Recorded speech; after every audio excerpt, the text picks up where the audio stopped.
صحیح بخاری حدیث نمبر 5۔ رسول اللہ صلی اللہ علیہ وآلہ وسلم نزول قرآن کے وقت بہت سختی محسوس فرمایا کرتے تھے، اور اس کی علامتوں میں سے ایک یہ تھی کہ یاد کرنے کے لیے آپ اپنے ہونٹوں کو ہلاتے تھے۔ ابن عباس رضی اللہ تعالیٰ عنہ نے کہا، میں اپنے ہونٹوں کو ہلاتا ہوں جس طرح آپ ہلاتے تھے۔ سعید کہتے ہیں، میں بھی اپنے ہونٹ ہلاتا ہوں جس طرح ابن عباس رضی اللہ تعالیٰ عنہ کو میں نے ہلاتے دیکھا۔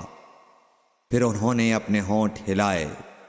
ابن عباس رضی اللہ تعالیٰ عنہ نے کہا، پھر یہ آیت اتری کہ اے محمد، قرآن کو جلد جلد یاد کرنے کے لیے اپنی زبان نہ ہلاؤ، اس کا جمع کر دینا اور پڑھا دینا ہمارا ذمہ ہے۔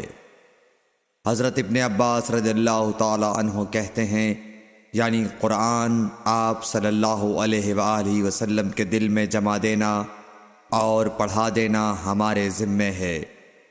پھر جب ہم پڑھ چکے تو اس پڑھے ہوئے کی اتباع کرو۔ ابن عباس رضی اللہ تعالیٰ عنہ فرماتے ہیں، اس کا مطلب یہ ہے آپ اس کو خاموشی کے ساتھ سنتے رہو، اس کے بعد مطلب سمجھا دینا ہمارے ذمہ ہے۔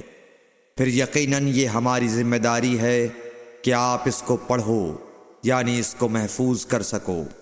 چنانچہ اس کے بعد جب آپ کے پاس حضرت جبرائیل علیہ السلام وحی لے کر آتے تو آپ توجہ سے سنتے، جب وہ چلے جاتے تو رسول اللہ صلی اللہ علیہ وسلم اس وحی کو اس طرح پڑھتے جس طرح حضرت جبرائیل علیہ السلام نے اسے پڑھا تھا۔